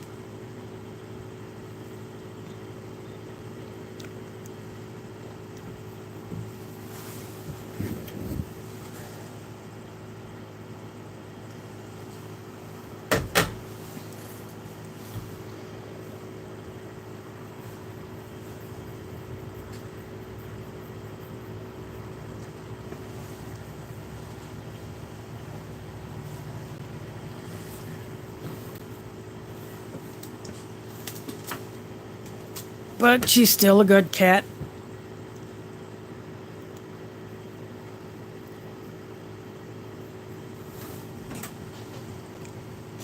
And I will keep her around as long as she chooses to stay with me. Yep. In fact, my oldest sister's house, my great niece's cat was there, and that cat was trying to get at an Easter lily plant, so it had to get moved.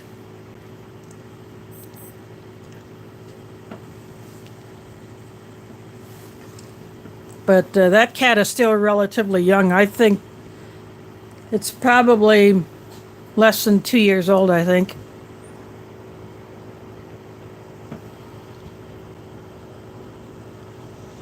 Oh, Mila will lick my hand once in a while.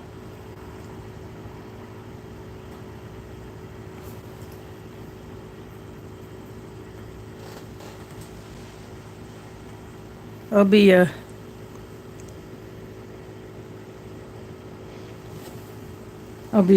rubbing her chin, and maybe she'll want to lick my fingers. Yeah, Mila will do that too. If I'm talking to someone on the phone and I put it on speaker and then that person will call Mila's name, Mila will headbutt the phone.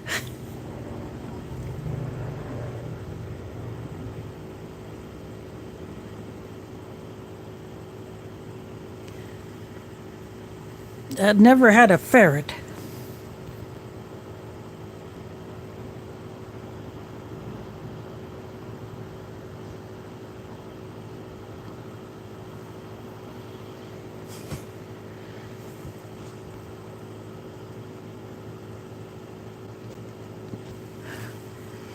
Amelia is actually less. She's never gotten any bigger than about 7 pounds. She has stayed small. She was a runt of her litter, and that's probably why. And then a couple weeks after I got her, I had to get her treated for a respiratory infection. And I got her, I also got her a deworming paste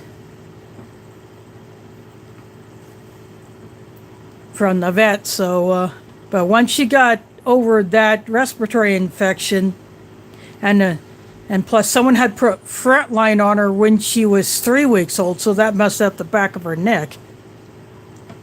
So I was treating that, and she literally lost all the hair off that one spot, plus halfway up her right ear. But all that grew back within about 4 months.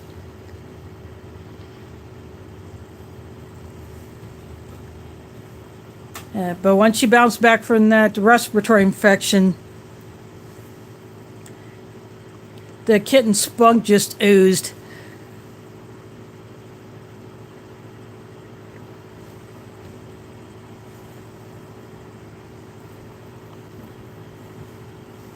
And my mom says that Mila is my kid. I don't have any kids. Mine has 4 paws and a tail.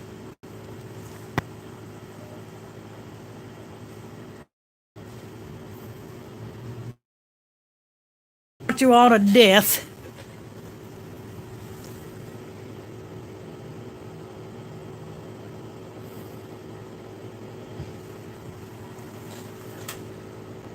I've been on here over 2 hours already, so I'm probably going to go ahead and call this one done. I want to get this tray washed up, plus these, and of course I wait till I finish off my coffee and my cold drink, and then I just wash it all up. So I will probably use my green tray for this one, because it will have more items. But anyway, again, next Sunday, 7 p.m. Central, 8 Eastern. But then for the next 4 Sundays after that, it will be later, and I will post up when I will go live each of those Sundays. So I want to thank you all for watching, and catch you on the flip side.